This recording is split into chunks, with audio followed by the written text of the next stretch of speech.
प्रधानमंत्री नरेंद्र मोदी ने कहा है कि उनकी सरकार के साहसिक और बड़े नीतिगत फैसलों के चलते भारत दुनिया की 5वीं सबसे बड़ी अर्थव्यवस्था बन गया है।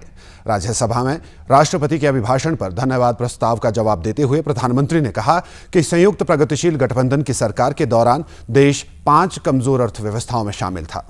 उन्होंने बल देकर कहा कि उस सरकार का चरित्र ही कमजोर नीतियों का था, जबकि पिछले 10 वर्षों में केंद्र सरकार के महत्वपूर्ण और स्पष्ट फैसलों को हमेशा याद किया जाएगा।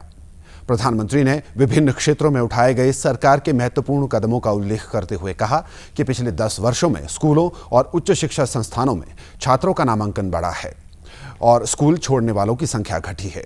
उन्होंने कहा कि उच्च शिक्षा में अनुसूचित जाति, अनुसूचित जनजाति और अन्य पिछड़ा वर्ग के छात्रों की संख्या बढ़ी है। प्रधानमंत्री ने कहा कि 21वीं सदी में विकसित भारत के सपने को पुराने परिप्रेक्ष्य के साथ साकार नहीं किया जा सकता है।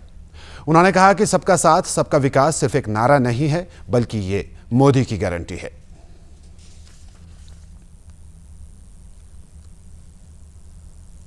कांग्रेस के 10 साल का इतिहास देखिए।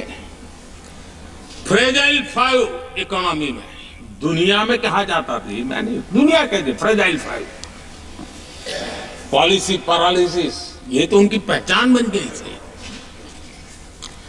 और हमारे 10 वर्ष टॉप 5 इकोनॉमी वाले।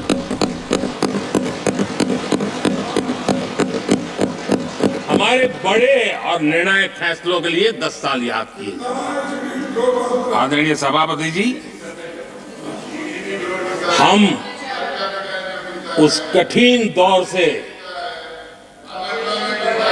खूब बहुत मेहनत करके, सोच समझ करके देश को संकटों से बाहर लाए हैं।